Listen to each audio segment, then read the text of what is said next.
লিয়ান।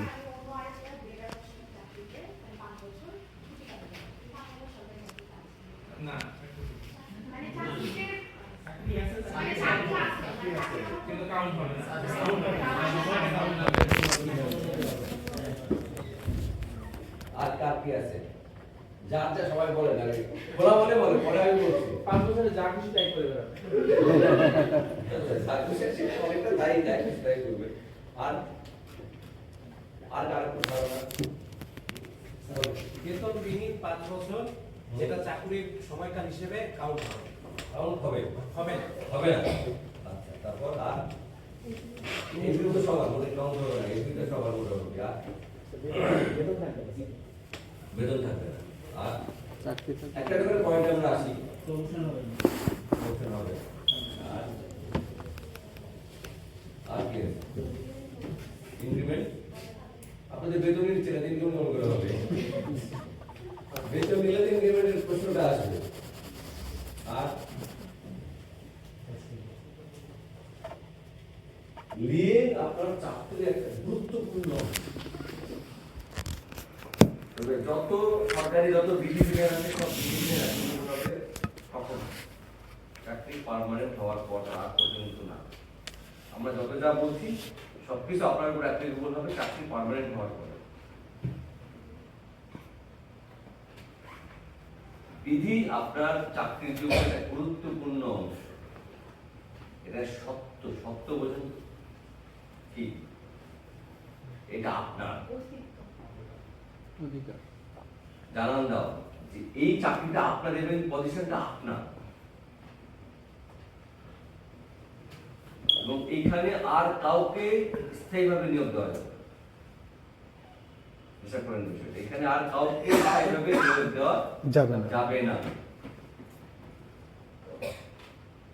এবং আমরা লিএনকে ট্রিট করছি as a foreign service as a foreign service, but foreign service doesn't mean that you have to go abroad. Within the country, you can change your job.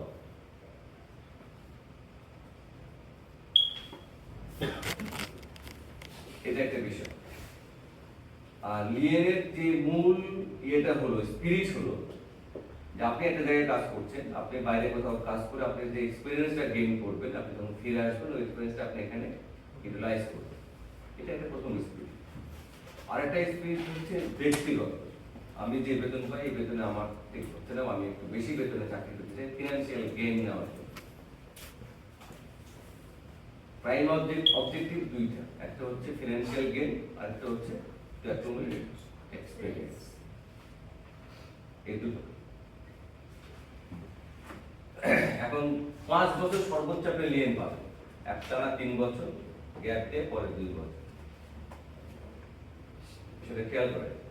আবার কেউ কেউ একটানা 5 বছরও লিয়ে নিয়েছে, সরকার যদি চায় ঠিক আছে কন্টিনিউ করতে অনুমতি দিলে আপনি একটানা 5 বছর লিয়েন কন্টিনিউ করতে পারবেন।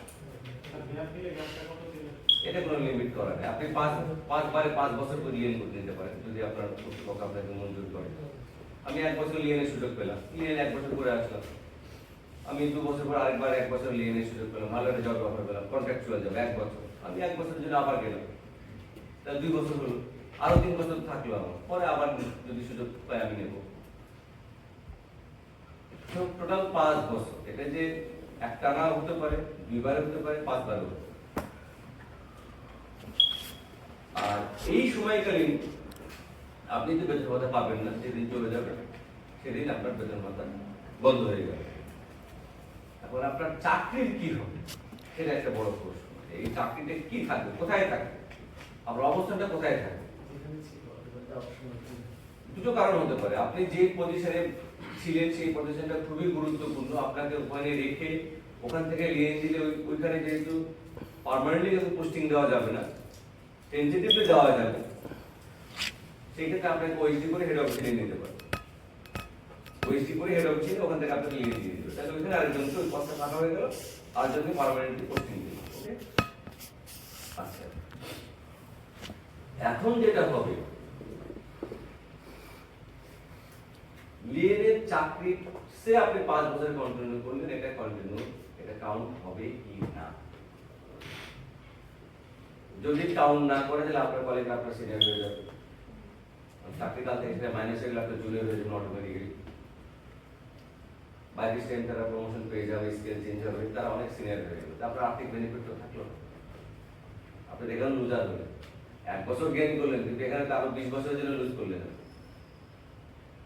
লজিকটা দেখেন, তাহলে লজিক কি দাঁড়াবে শেষে? এই সার্ভিসে কাউন্ট হবে, এই 5 বছর সার্ভিস কাল হিসেবে গণনা করা হবে।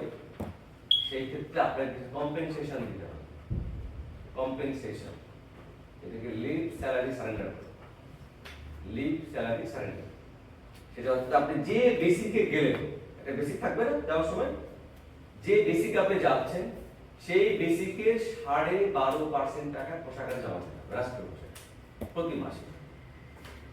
রাষ্ট্রীয় কোষাগারে 12.5% টাকা জমা দিতে হবে, এটাকে বলা হচ্ছে লিভ স্যালারি সারেন্ডার। আমি জাস্ট গল্পের আকারে বলছি কারণ লিখিত তো অনেক কিছু থাকে,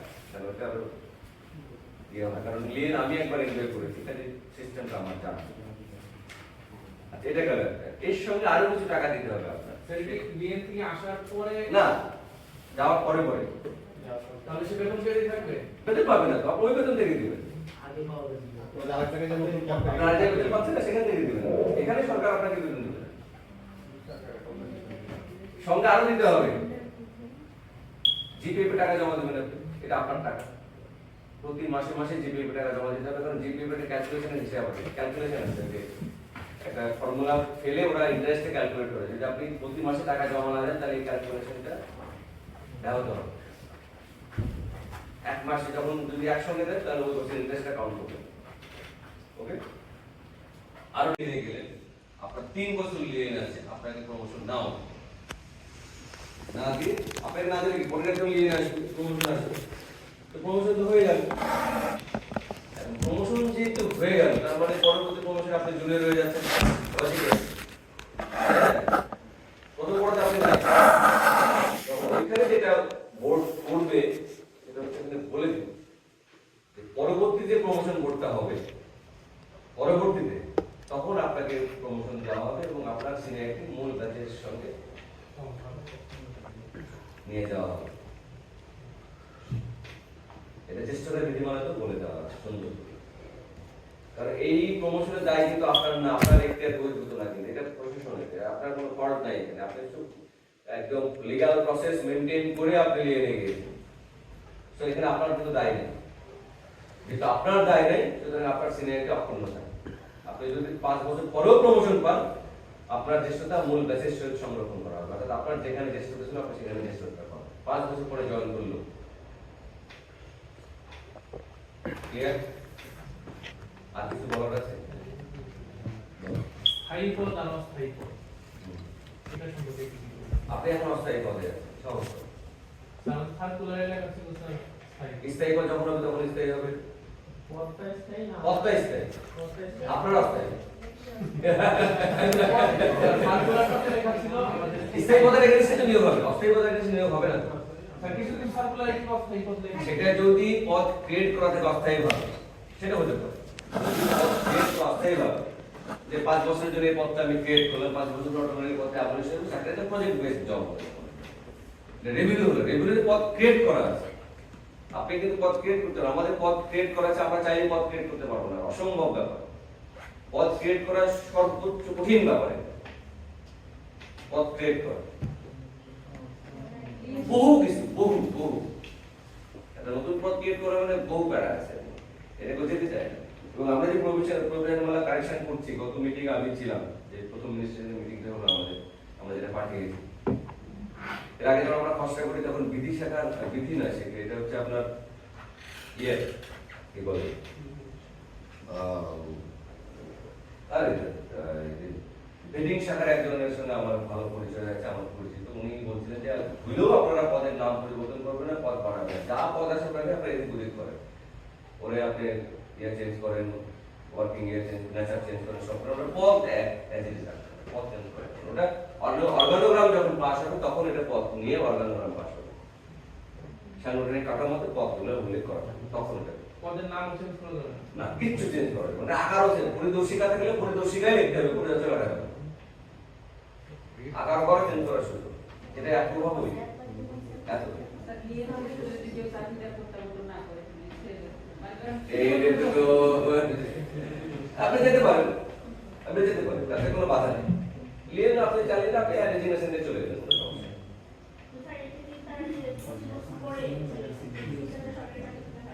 না পাবেন 24 বছর 11 মাস 29 দিনেও যদি কেউ রিটায়ারমেন্ট যদি চাকরি পদত্যাগ করে সে পেনশন বেনিফিট পাবে। স্যার সে যদি লিয়েনে থাকা অবস্থায় মারা যায় মানে কি এটা অ্যাক্সিডেন্ট, অ্যাক্সিডেন্টাল ডেথ 5 বছর পূর্ণ হলে সে পাবে। শর্ত একটাই, চাকরি পারমানেন্ট।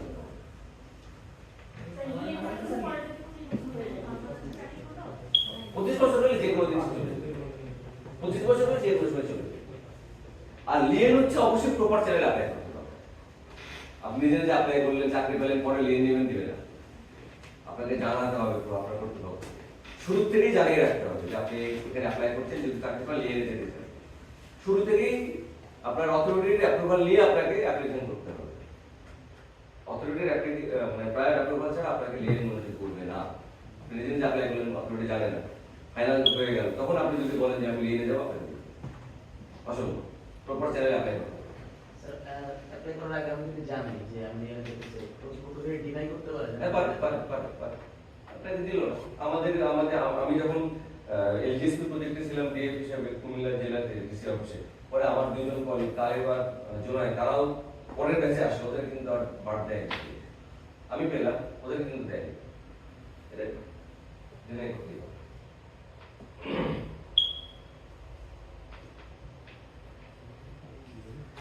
হয়ে গেল কি দিল এটা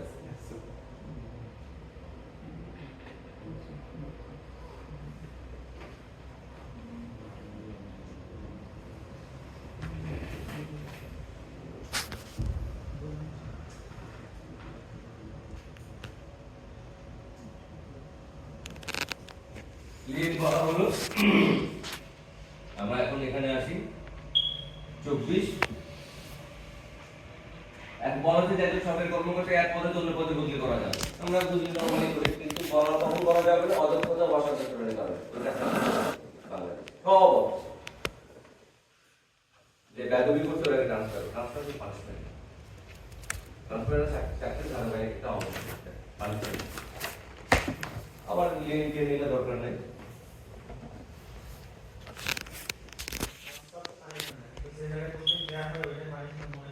সেটা করতেই পারে, কারণ জব যেখানে দিবে সেখানে আমি চলে যাবো। এটা অনেকে মনে করে যে পাহাড়ে গেলাম পানিশমেন্ট, সেখানে আমার কোনো কারণ নেই, কারণ ওইটা পোস্টিং প্লেস হবে।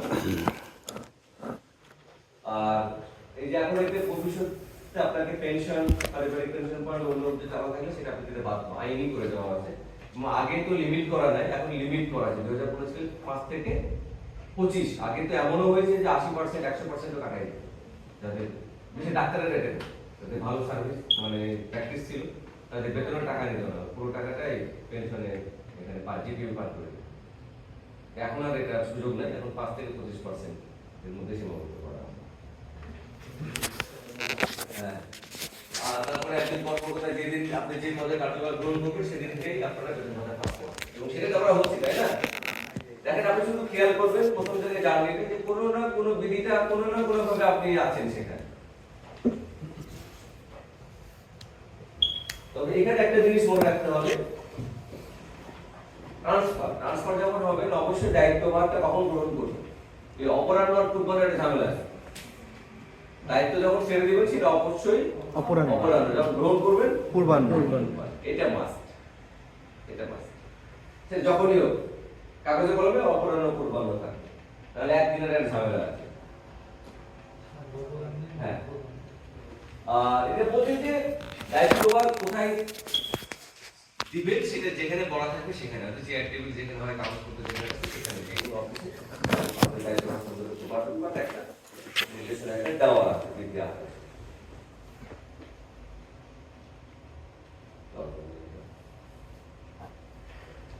একজন সরকারি কর্মকর্তা কর্মচারী যতদিন কর্তব্য ব্যক্তি এই এলাকার দায়িত্বে যিনি কর্মরত আছেন সেই এলাকার বাইরে কোনো সময় অতিবাহিত করলে ওই সময়ের জন্য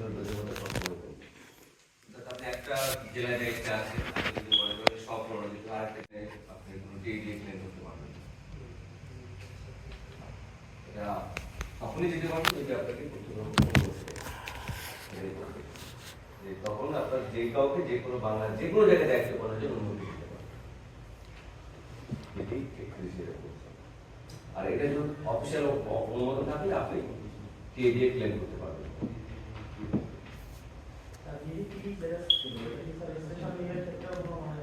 স্টেশন লিভের ক্ষেত্রে স্টেশন লিভগুলো অবশ্যই কর্তৃপক্ষকে জানিয়ে দেওয়া উচিত। একদম এটা থাম এটা অনেকগুলো ইস্যু আছে। কারণ স্টেশনে আপনি লিভ করলেন, আপনি গেলেন, বাই চান্স আলাদা করে একটা অ্যাক্সিডেন্ট দায় কে নেবে? তো এই জন্য একটা আমাদের পাড়ায় একটা সদস্য একটা ফরম্যাট আছে আমাদের চাকরি মানে স্টেশন লিভে বা ছুটির, আমরা ওই ফরম্যাটটা লিখে করে দিয়ে আমি শুক্র শনি রাখলে আমি ফিল আপ করে দিয়ে দেবো। এটা লেখা আছে যে কর্মস্থল ত্যাগ, শুক্র শনি আমি থাকবো না, বাট ডকুমেন্ট থাকে কর্মস্থল ত্যাগ। ইভেন অনেক সময় যখন ফিল্ড লেভেল অফিসে ঘুরে যায়, ওটা মুভমেন্ট রেজিস্টার থাকে, ক্যালকুলেট দেখেছে মুভমেন্ট রেজিস্টার লিখে যায় যে আমি এতটা সময় এখানে যাচ্ছি, তারিখটা থাকে যে ফিরে এসে এতটা সময় ফিরলাম, সাইন করে দেবে। এটা কিন্তু চমৎকার ডকুমেন্ট। তারপর প্রথম মধ্যে বিল নিতে পারবে, বিভিন্ন বেসরকারি সম্মেলনে যোগদান করে দিতে পারবে। যখন আমরা যাই তো বিভিন্ন মিটিং যাই, যেমন গত সেদিন কিবার আমরা গেলাম, গত বুধবারে আমি নাটায় গেলাম একটা ট্রেনিং ঠিক না, যে ট্রেনিং যে আমাদের ইয়েটা আছে না, কারিকুলাম ডেভেলপমেন্টের একটা ওয়ার্কশপ ছিল, সেখানে বাড়ির পক্ষে আমি গেলাম। ডিজি আমাকে যাওয়ার অনুমতি দিলে, চিঠি করে দিলে, আমাকে নোটিশ দিলে, আমি গেলাম। এর জন্য আমি এড়িয়ে গেলাম। এখানে যেটা বলছে সরকার কোনোরকম সিদ্ধান্ত নয়, কেউ যদি এক জায়গায় 5 বছর কোনো কর্ম অনুপস্থিত থাকে তাহলে তার চাকরি চলে গেছে বলে। তবে একটা জিনিস মনে রাখবেন, সরকারের যে কোনো ছুটি 5 বছরের বেশি, সেটা শিক্ষা ছুটি হোক, সেটা ডেপুটেশন হোক, সেটা লিয়েন হোক, মেডিকেল লিভ হোক, হোয়াটএভার, 5 বছরের বেশি ছুটির কোনো উল্লেখ ছুটি বিধিমালায় নাই। ছুটি বিধিমালা যখন কাজ হয়েছিল বিধিমালা শেষ হয় না, 5 বছরের বেশি কোনো উল্লেখ এক নাগারে নাকি এক নাগারে এটা স্ট্রেস। তাহলে লিয়ে টাকা বিভাগ নেওয়া যায়? হ্যাঁ, দিতে পারবো না, নিয়ে তো 5 বার 6 বার যতবার প্রয়োজন, সর্বোচ্চ 5 বছর পর্যন্ত দিতে পারবে না, মানে 5 বছর একবার নিল, পরে আবার না, আর শেষ একবার। তো এটা বলা হচ্ছে যে 5 বছর চাকরি করুক বা না করুক বা থাক বা না থাক, তার চাকরি খারিজ হয়ে গেছে। কিন্তু আসলে চাকরি খারিজ হওয়ার কোনো সুযোগ নাই, কারণ সংবিধান আপনাকে সরাসরি প্রোটেক্ট করবে। সরাসরি যেমন কিভাবে প্রোটেক্ট করে? সরাসরি পদে নিয়োজিত কোনো ব্যক্তিকে তার সম্পর্কে প্রস্তাবিত ব্যবস্থা গ্রহণের বিরুদ্ধে কারণ দর্শায় বা যুক্তি সঙ্গত সুযোগ দান না করা পর্যন্ত তাকে বরখাস্ত বা অপসারণ করা যায় না। তো আমাদের বর্তমান সংবিধান, সেই সংবিধান সরাসরি আপনাকে প্রোটেক্ট করছে। আপনার কারণ দর্শন নোটিশ দিতে হবে, আপনার কি প্রবলেম থেকে আপনাকে জানাইতে হবে। কোনো প্রবলেম থাকতেই পারে, আপনি বিদেশ গেছেন, বিদেশে অ্যারেস্ট হয়ে গেছে, কাস্টডিতে পুলিশে চলে গেছে, ওখানে আপনার সাজা হয়ে গেছে, আপনি যোগাযোগ করতে পারছেন না, হতে পারে। আপনি ফিরে আসছেন, এসে দেখেন আপনার চাকরি না, দেখি হয়, তখন এই ডিপি হবে। চাকরি পাওয়া যত সহজ, যাওয়া কিন্তু অনেক কঠিন। আপনি এমনি চাকরি কিন্তু চলে যাবেন, কয়েকটা কারণে চাকরি দ্রুত চলে যায়। এটা হচ্ছে চাকরির স্থল আর হচ্ছে ফিনান্সিয়াল মিসঅ্যাপ্রোপ্রিয়েশন। এই দুটো যদি ঘটে থাকে চাকরি দ্রুত চলে যায়। এই ছাড়া অন্যভাবে চাকরি যাওয়া বড় কঠিন, অনেক কঠিন, অনেক লেগালিটি করতে হয়। আপনারা যদি কখনো চাকরি না করতে চান, বিদেশে যদি পড়াশোনা করতে চান, দয়া করে বিদেশ থেকে না ফিরেন, মানে একটা চিঠি পাঠিয়ে দিন যে আমি রিজাইন করলাম, তাহলে অফিস বাঁচবে না, অফিসে কত ঝামেলা হয়। আর যারা লেখালেখি করবে তারা গালিগালাজ করবে, তাকে আমি একটা সাইন চিঠি দিয়ে দিলাম না। পরিচিত একজন ছিল অনেক বছর আগে, 20 বছর আগে কথা, উনি রিজাইন দিয়ে বিদেশে চলে গেছিল। ওখানে চাকরি করে টাকা পয়সা কামাই আবার আসছে, আবার তারিখে জয়েন করছে, কিছুই হয় ওই অ্যাপ্লিকেশনই দিয়ে যায়, অ্যাপ্লিকেশন আউট হয়ে গেছে, ফিরে এসে বলতে যে আমি বিপদে পড়ছি, আমাকে আসে নাই। এটা প্রেসিডেন্ট, যেহেতু প্রেসিডেন্ট নিয়োগকারী কর্তৃপক্ষ, প্রেসিডেন্ট চাইলে টাকা অপশন আছে। এই বিষয়গুলো এখানে বলা আছে সব। রাষ্ট্রপতি যে সকল পদে নিয়োগকারী কর্তৃপক্ষ পরিচালনা করতে গিয়ে 5 বছর সময় কর্মরত থাকলে বিশেষ অবস্থার প্রেক্ষিতে চাকরিতে বলার সিদ্ধান্ত নিতে পারে। তার প্রেসিডেন্ট পেয়ে নিতে পারে। সেটা 50 মিনিট খুব অল্প সময়, এই জিনিসগুলো তো কিন্তু ইলাবোরেটলি করতে গেলে এগুলো আসলে সারা জীবন কাজে লাগবে যদি আমরা চাকরি করবো।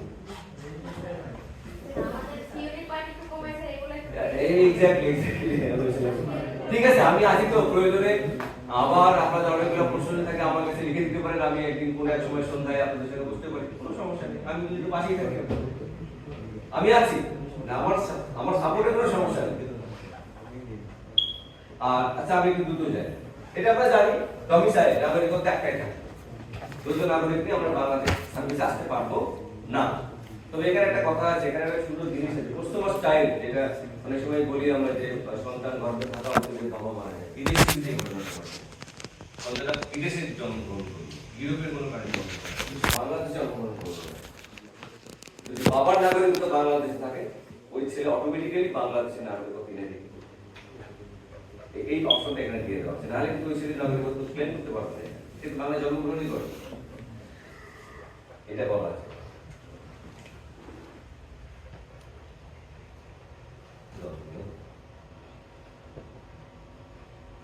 এটা একটু বলি শুধু, ইন সার্ভিস আপনি ফি নিতে পারবেন যদি গভর্নমেন্ট অনুমতি দেয়, আপনি বিশেষ একটা সেবা দিচ্ছেন সার্ভিস, আপনি ফি নিতে পারবেন, এই ফিটা আবার রাষ্ট্রীয় সেবা জমা দিতে হবে, আপনি রিলিজ করতে হবে। সরকার চাইলে আপনার কাজের পরিধি বা কাজের ব্যাপ্তি উল্লেখ করে আপনাকে ফি নির্ধারণ করে দেবে, যে আপনি টাকা ফি নেবেন, রাষ্ট্রীয় সেবা জমা দেবেন, রাষ্ট্র আপনাকে তার বিনিময়ে একটা অনারিয়ান সম্মানিত আবর্তন গণভোক্তার সম্মানিত সুযোগ বিধিতে আছে।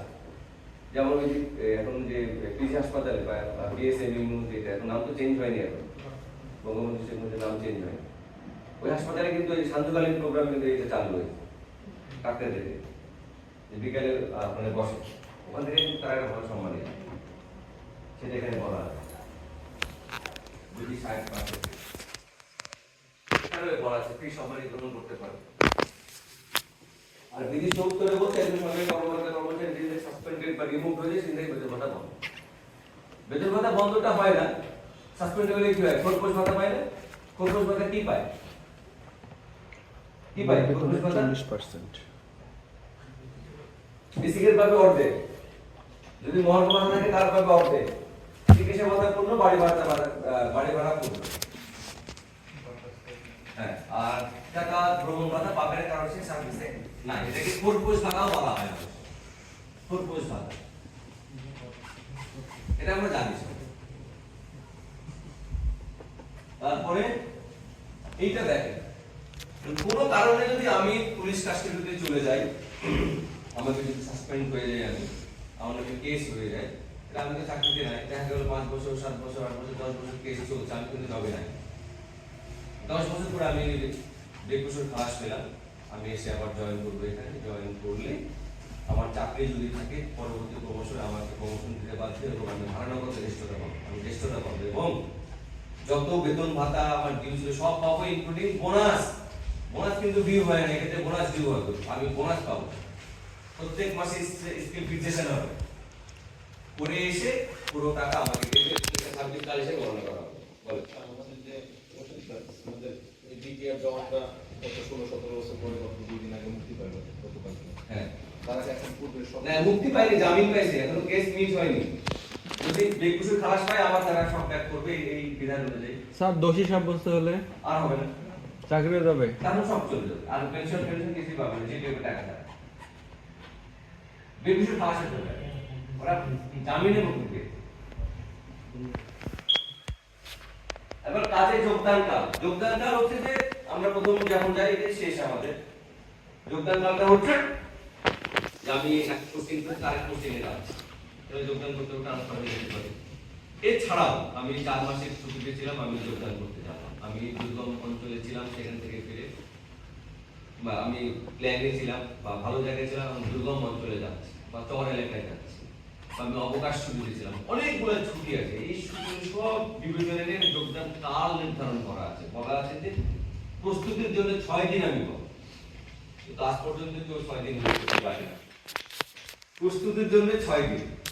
ঠিক এই কারণ হচ্ছে এইগুলো, এই মানে আমি যে যোগদান করে যাবো, তার এই হচ্ছে এই এতগুলো ছুটির পরে আমি যোগদানে যাবো, ছুটিগুলো আমি আর বলছি না, প্রস্তুতির জন্য 6 দিন। এরপরে এই যে ডিস্টেন্সের জন্য দিয়ে দেওয়া আছে, রেলপথে 400 কিলোমিটার জন্য 1 দিন, সাগরপথ স্টিমার 320 হলে 1 দিন। এগুলো তো মাইলে ছিল, আমি এটা কিলোমিটারে দিয়ে দিয়েছি, এটা কিন্তু মাইল ছিল, এখন এটা কিলোমিটার দেওয়া হয়েছে। বাট এই আইনগুলো অনেক পুরনো। নির্ধারিত সময়ে যোগদান না করা অসদাচরণ। যোগদানকাল আপনি বর্জন করতে পারবেন, আপনি কারণ লিপিবদ্ধ করে জানিয়ে যদি অসুস্থ থাকেন আপনি যোগদানকাল বর্জন করতে পারবেন। তবে সময় মতো যোগদান না করতে পারা অসদাচরণ, এবং কর্তৃপক্ষ চাইলে আপনার 1 দিনের বেতন কেটে দিতে পারে। 1 দিন যদি দেরি করতে থাকেন 1 দিনের চাকরি আপনাকে বেতন দিবে না। বেতন না দিলে কি হবে? চাকরি মাইনাস হবে। চাকরি মাইনাস হলে কি হবে? আগের নিয়ম অনুযায়ী আপনার বেতনের তারিখ, বেতন পেতে তারিখ পিছিয়ে যাবে। এখন তার পিছিয়ে যায়, এখন তো জুলাই মাসে বেতন পেতে হবে আমাদের। তো এই জন্য এই চাকরিগুলোকে অ্যামেন্ডমেন্ট করতে হবে, মাসিক বেতনে বলা হয়।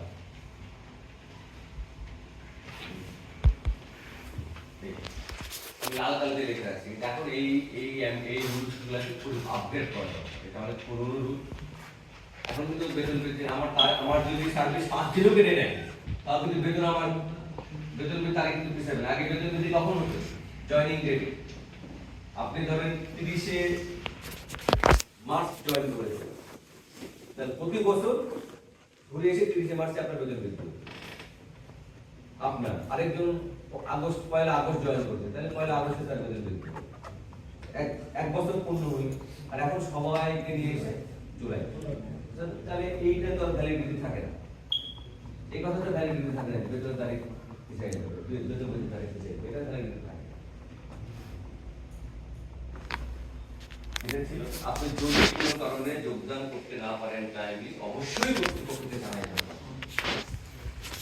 অবশ্যই জানাবেন যে আপনি এই কারণে সময় মতো যোগদান করতে পারছেন না, সময় লাগছে। হতে পারে আমি অসুস্থ হয়ে যেতে পারি, অ্যাক্সিডেন্ট হতে পারে, আমি ট্রেনের স্টেশন যাবলাম, ট্রেনটা সামনে চলে গেল, অহরহ ঘটে, বা স্টেশনে গাড়ি গেলাম, লঞ্চটা ছেড়ে চলে গেল, অহরহ ঘটে। তো ফ্যামিলিকে অসুস্থ হতে পারে। বাট যাই হোক, এখন যেহেতু মোবাইলে অবশ্যই আপনি কর্তৃপক্ষকে জানাবেন, না জানিয়ে থাকবেন, কারণ কর্তৃপক্ষ অনেক বড় একটা ইস্যু। আপনি নিজেও একজন বড় কর্তৃপক্ষ যখন হবেন তখন এটা বুঝবেন, আর আপনি নিজেরা তখন আপনাকে জানাবেন। এটা একটা কি বলা যায়, সোপানের মতো আছে, চেনা কমা দিয়ে। তো এই ছিল, আর অনেক বেশি এলাবোরেট আলোচনা করা যেত, যেহেতু সময় 45 মিনিট আমাদের এখানে স্টপ করে দিতে হবে। তারপরও আমার আরেকটা সেশন আপনাদের সঙ্গে আছে, সেটা যদি বলে আপনি অনেক বড় সেশন আছে, আমাকে বলবো ওটা শেষ বেলা দিতে, যেন যদি 10 মিনিট বেশি লাগে যেন দিতে পারে, মানে শেষ সেশন। ওটা একটা মজার সেশন, ওই দিনও আমরা অনেক প্রশ্ন উত্তর দিতে পারবো। বর্ধিত জনিত যোগদান দেরিতে করলে অথবা কর্তৃপক্ষকে জানানো হলো না, দেরিতে করা হলো, বা তাকে হ্যান্ড ওভার করা হলো না, সেক্ষেত্রে সর্বোচ্চ শাস্তি বা কি আসবে? সর্বোচ্চ শাস্তি এখানে মেনশন করা নাই, বলা নাই যে আপনাকে শাস্তি কি দেবে। আপনি অনেক সময় টাইম উল্লেখ করা থাকে, ট্রান্সফার যখন করা হয় ট্রান্সফারে বলা থাকে না যে আপনাকে এই তারিখে জয়েন করতে হবে, অনেক সময় স্ট্যান্ড রিলিজ করা হয়। এটা ডিপেন্ড করবে আপনার পুরোটা কর্তৃপক্ষের উপরে। আপনি যেতে পারছেন না, আপনার বস আপনাকে ছাড়ছে না, আপনি যাবেন কি করে? আপনি ওনাকে জানেন যে আমার বস আমাকে ছাড়ছে, জাস্ট আপনি জানিয়ে দেন। ওভার টেলিফোনে ঘটনা ঘটেনি যে আপনাকে রিলিজ দিচ্ছেন, আপনি যাবেন কি করে? যেতে পারবেন না, আপনি জানিয়ে দেন। এবং এটা যদি আপনার ইচ্ছাকৃত হয় তাহলে আপনার কাছে এক্সপ্লেনেশন কল করতে পারে তখন, যে আপনি কেন দেরি করলেন, এত দেরি সময় কেন হয়। যদি আপনি ইচ্ছাকৃত মনে করেন যে আপনার কর্তৃপক্ষ ছেড়ে দিচ্ছে, ইনবিটুইন আপনি 10 দিন নাই, এটা লাইবিলিটি আপনি, এটা তারপর কর্তৃপক্ষ সিদ্ধান্ত নেবে যে আপনাকে কি করবে। হয়তো এটা শোকজ করতে পারে, শোকজ করতে দিলে আপনাকে সাবধান করতে পারে, পাতলা কাগজ ছাড়ানো যেটা বলে সাবধান করা। তো ওকে, থ্যাংক ইউ। পাওয়ারপয়েন্ট আমি সব কিন্তু এখানে দিয়ে যাই, ক্লাসের আগে এখানে কপি করে তারপর এখান থেকে ওপেন করি। Thank you. মাঝে থাকবে, তারপর প্রত্যেক স্যারের এরকম এটা ফর্মেটিং থাকে, এটা করে আর ডিউরেশনটা বলা আছে, এটা উল্লেখ করবেন। তারপর আমাদের যে স্ট্রাকচারটা আমরা প্রস্তাবনা সেকশনে যে আমি বললাম পয়েন্টগুলো, প্রত্যেকটা জিনিস কিন্তু এই কন্টেন্টে থাকবে, ঠিক আছে। তারপর হচ্ছে আমাদের যে কর্মসম্পাদনের সার্বিক চিত্র, আপনাদের বিগত সময়ের অর্জনগুলো সহ একটা সার্বিক চিত্র উল্লেখ করতে হবে, এবং এখানে দেখা যাচ্ছে সাম্প্রতিক অর্জন, চ্যালেঞ্জ এবং ভবিষ্যৎ পরিকল্পনা, এই 3টা ভাগে আপনাদের সেগমেন্টে কিছু তথ্য দিতে হবে, যেমন সাম্প্রতিক বিগত 3 বছরের প্রধান অর্জন, আপনার প্রতিষ্ঠানে কি কি অর্জন আপনি এটা একটু একবারে উল্লেখ করবেন, সমস্যা ও চ্যালেঞ্জ সমূহ, আপনারা কি কি সমস্যা ফেস করছেন, চ্যালেঞ্জগুলো কি কি ফেস করছেন এখানে একটু উল্লেখ করতে হবে। ভবিষ্যৎ পরিকল্পনা কি, আপনাদের কোনো পরিকল্পনা থাকলে সেটা এখানে একবারে সংক্ষিপ্তভাবে উল্লেখ করবেন। এবং আমাদের সম্ভাব্য অর্জন, এই বছরের সম্ভাব্য অর্জন আমি টার্গেটগুলো কয়েকটা দিয়েছি, যেমন আমাদের প্রকল্পের মাধ্যমে 2000 পরিবারের সার্বিক জীবন মান উন্নয়ন সাধন করা, আমাদের প্রজেক্ট আছে প্রায়োরিটি গবেষণা, এটা আমাদের টার্গেট। তারপর হচ্ছে 2500 জনকে প্রশিক্ষণ দেওয়া স্বল্প দীর্ঘমেয়াদে।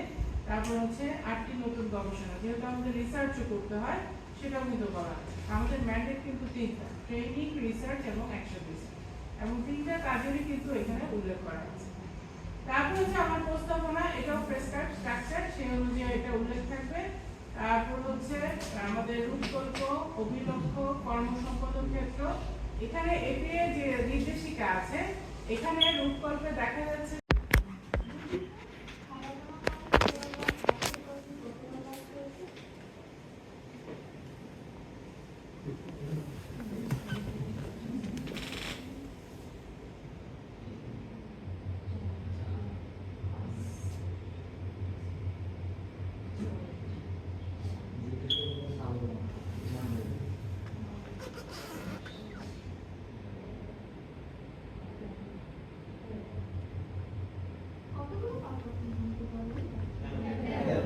পনেরো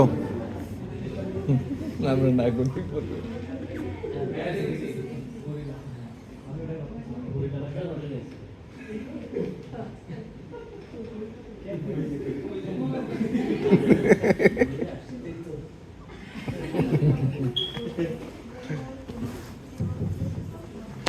কইলে তো খেয়াল করেন। ক্লাসের মধ্যে ম্যাডাম আমাদের সবাইকে হলুদ খাম ধরায় দিল, কিন্তু এই হলুদ খামের মধ্যে খুব সম্ভবত বেলুন।